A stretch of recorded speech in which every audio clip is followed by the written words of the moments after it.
comment, and subscribe for more content. Where's the notification bell? It's to the right of you. Oh. What's up, guys? It's DK Wrestler here from a Funko Popcast, and in today's video, I'm going to be talking about Funko soda figures that I want Funko to make next for the Monsters Inc. lineup. But before that happens, make sure you press the subscribe button for more content like this video in the future, and press the little bell beside it to be notified of when that future content gets released. But anyways, guys, let's check it out. So like I said, in today's video, I'm going to be talking about Funko soda figures that I want to see be made next for the Monsters Inc. lineup. Now, of course, already there is only one Funko soda made for the Monsters Inc. lineup as of this recording of the video, which is, of course, Sully, which is limited to 12,500 pieces and has a flock chase, which is great because a lot of the Funko soda figures I find Funko likes to begin with like really obscure characters to kick off with, but it's always cool to see when Funko actually does like the main characters per se to kick off with the Funko soda lineup. So I do want to bring up before I begin my list of 5 different Funko sodas that I would like to see that I will mention that there won't be any Funko sodas that have a higher piece count than 12,500 because I feel like why would they make a character, let's say, besides the main characters, that would be higher than 12,500. It's like what I've mentioned in previous videos with certain characters, like example Crash Bandicoot with the last one I did with this kind of video. There wouldn't be a higher piece count for a character that like isn't a main character per se. Also in this video, I'm going to try my best to come up with different chases and not, let's say, have like 2 chases that are flocked. So without further ado, I will begin my list with the very first figure, of course, has to be Mike Wazowski. Now you're probably thinking, how can Funko pull off a Mike Wazowski Funko soda considering how tiny the character is? I honestly was doubting Mike Wazowski also, but with the recent announcement of the Mr. Owl for the Tootsie Pops for the Ad Icons lineup, now with the size of that character, which would generally be like the size of Mike Wazowski per se, now that they're making that Funko soda, it is now possible for Mike Wazowski to be made into Funko soda. And I think regardless whether Mr. Owl was made or not, they would have made Mike Wazowski because Funko knows that Mike Wazowski will sell if it was made into a Funko soda. Now I have this listed as 12,500 pieces, and that's because also Sully is listed as 12,500 pieces, so I find might as well make Sully's best friend, the other main character of Monsters Inc., be 12,500 pieces. I don't know the likeliness of Mike Wazowski being a higher piece count. I guess it could make sense because it is one of the main characters and Mike Wazowski could get away with that, but I feel like they would just keep it simplistic and make it 12,500 pieces. And the chase I have for this is glow in the dark. I know it's not the greatest chase, like, I mean, I'm sure people would want to see like Mike Wazowski with a hard hat or Mike Wazowski with the hat and he's got the textbooks from Monsters University. But knowing Funko, they would go with like a little bit of not a lazy chase, but more of a simplistic chase where they don't have to change the mold all that much, and they've made a glow-in-the-dark Mike Wazowski Funko Pop in the past, so I guess they could pull off by making obviously a cheaper version in Funko soda form by making the chase glow in the dark. And also green is the best color glow in the dark, so I wouldn't be mad if I had gotten the chase. Next up on my list here, I have Randall, which I think would be awesome in a Funko soda form. This will be limited to, I believe, 10,000 pieces. I put on this a little bit lower than 12,500. Thought about 12,000. But I just went a little lower to 10,000, in which the chase I have for this is translucent. I didn't know exactly what I was going to do for the chase. I knew that it had to have been, obviously because he is a chameleon, a different like color of his skin. So I thought translucent was the best option because it's not actually really like a skin color change. It makes sense. Randall has went completely invisible during the Monsters Inc. movie to kind of blend in with whatever environment. So translucent definitely makes sense so that it's not like just a color change of the already existing character.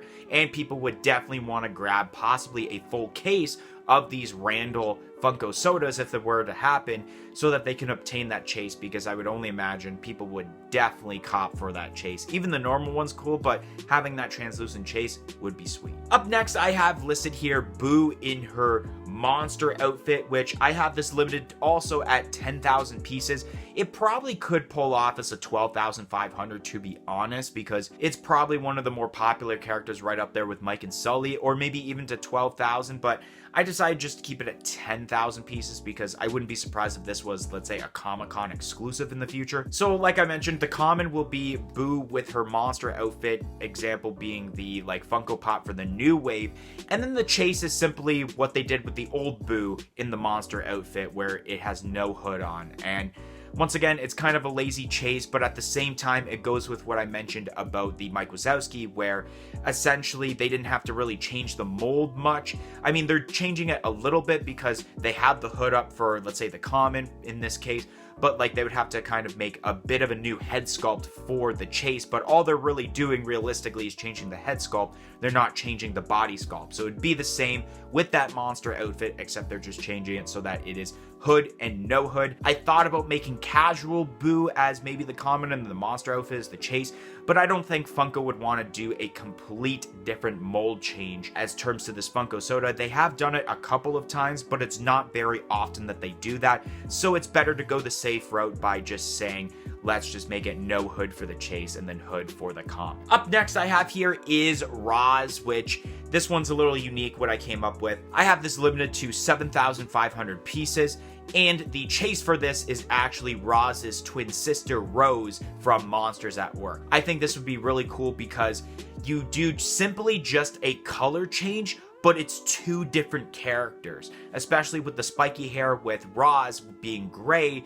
With the Rose character, of course, it is the pinkish color as you guys would have seen in Monsters at Work. I definitely think it would make sense and people would love this because of the fact that you get essentially two different characters, but all Funko had to do was simply a color swap change. So I think it's a win-win situation where you get two different characters and not just, let's say in this case, maybe it would have been Roz with a metallic chase or something, which would have been completely lazy, but you have two different characters and people would be all over that. I definitely would be all over that. I probably would get a full case just to get both Roz and Rose in this case. So definitely common being Roz and the chase being Rose, and I know a lot of people would get that. And the last Funko soda figure that I have listed here, the CDA Worker. Now, this is pretty unique. Now, I actually have this, believe it or not, two chases for this. One reason that I actually have the CDA Workers as two chases because you see different molds of the CDA Workers. I'm pretty sure I have a photo up here of the different kinds of CDA Workers as terms to the shapes of their heads, which is essentially what they would be doing for the chases. And of course, it definitely makes sense now to have more than one chase because of the fact that they just recently announced actually a Donald Duck Funko soda that will actually have two different chases. Can't remember exactly where it's from. It's Donald Duck, but it's from a specific like lineup where it's meant to have two chases. So it definitely makes sense if they made the CDA Workers from Monsters Inc. and they had two chases so that it has the different head sculpts. And I don't exactly know what the limited piece count for this would be. I didn't write one down because of the fact that the Donald Duck that I mentioned that has two chases coming out soon has a limited piece count of 15,000 pieces, and going by the rule I have for this video where I don't want to have higher piece counts than essentially Sully being 12,500, it'd be weird to think of what would be the piece count that's lower than 12,500 and would be a ratio that makes sense for there to be a common, and then I don't even know what the ratio would be for two chases. Like, is it a 1 in 3 chase now? Or is it like maybe 1 out of 12 of these figures where it's like 1 out of 6 is the one chase, and then the other 1 out of 6 after that would be the other, making it 1 out of 12 ratio for these chases? I don't exactly know. If you guys know what the actual ratios are for essentially that Donald Duck chase, or the chases I should say, let me know in the comment section below. I would really like to know how that chase ratio is going to work if you guys know. So yeah, that's how I basically would have it set up. The CDA Workers, two chases, and I don't know the piece count yet because once again, I don't know how the ratios work for the chases. But I think that would be an excellent Funko soda figure that I think a lot of people would really like to get, to be honest. And also because they've never made a Funko Pop of the CDA Workers as of yet, so I think it'd be really cool to make a character that has not been made into Funko Pop form yet, but make it first into Funko Soda form. Anyways, guys, that is going to be the end of today's video. If you guys enjoyed today's video on what Funko Soda figures I'd like to see made next for the Monsters Inc. lineup, make sure you smash that like button. Comment in the comment section below and let me know your thoughts on these Funko Sodas that I've listed, and let me know, are there any characters that I didn't list that you want to see made into Funko Soda form for the Monsters Inc. lineup. And like I said earlier, press the subscribe button for more content like this video in the future, and press the little bell beside it to be notified of when that future content gets released. But anyways, guys, thank you for watching today's video, and hope to see you guys next time. 1, 2, 3, I'm out of here. Follow us on all of our social media platforms on Facebook, Twitter, and Instagram at A Funko Popcast. If you want to check out some of our other content that's featured on our channel, you can click either the playlist that's on your screen right now featuring previous episodes of our weekly podcast, A Funko Popcast, or we have suggested a video for you guys in relation to today's video.